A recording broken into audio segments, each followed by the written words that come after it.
So let's look at this subject. I'm gonna tell you why I'm disgusted. So tonight, looks like sex will be our topic of discussion. Now see, sex isn't evil, for marriage is why God made it. But I know you're like, come on, man, that's too outdated.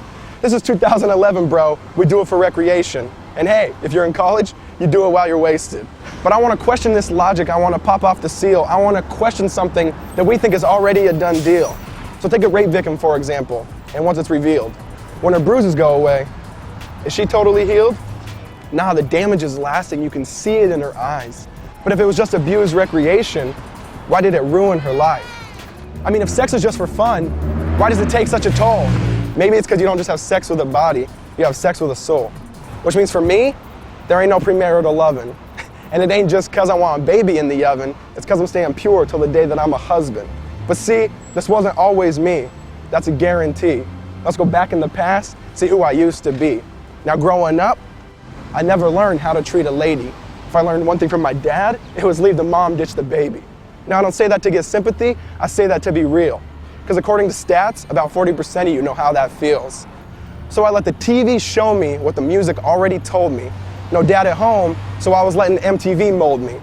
And they sold me, which is why my life revolved around what girl I could get next.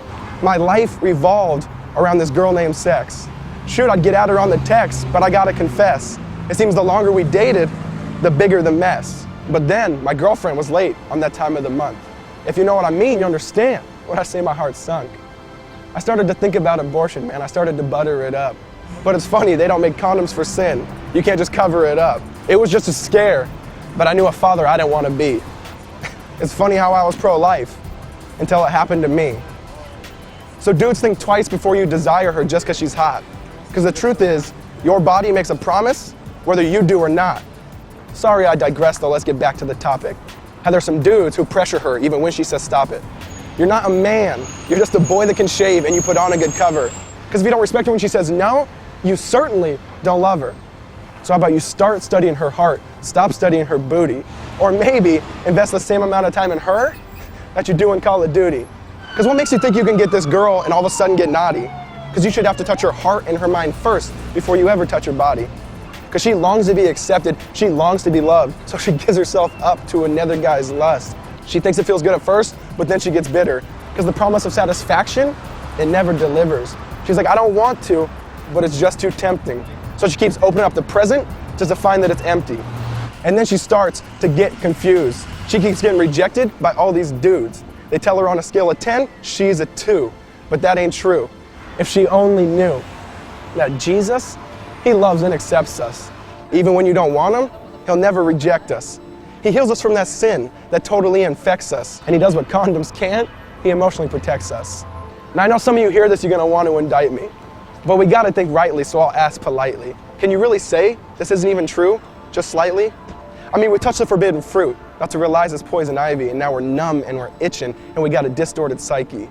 You don't think you just do it, like your name was Nike, not realizing that the consequences of your actions are oh so pricey. So this last story though is for those who think they're too dirty. This last story is for those who think they're unworthy. Read John chapter 8, the woman caught in adultery. The religious leaders throw her naked in the temple while she yells, "Don't murder me." They say, Jesus, the law commands us to stone this woman. And you hear the hate in their tone.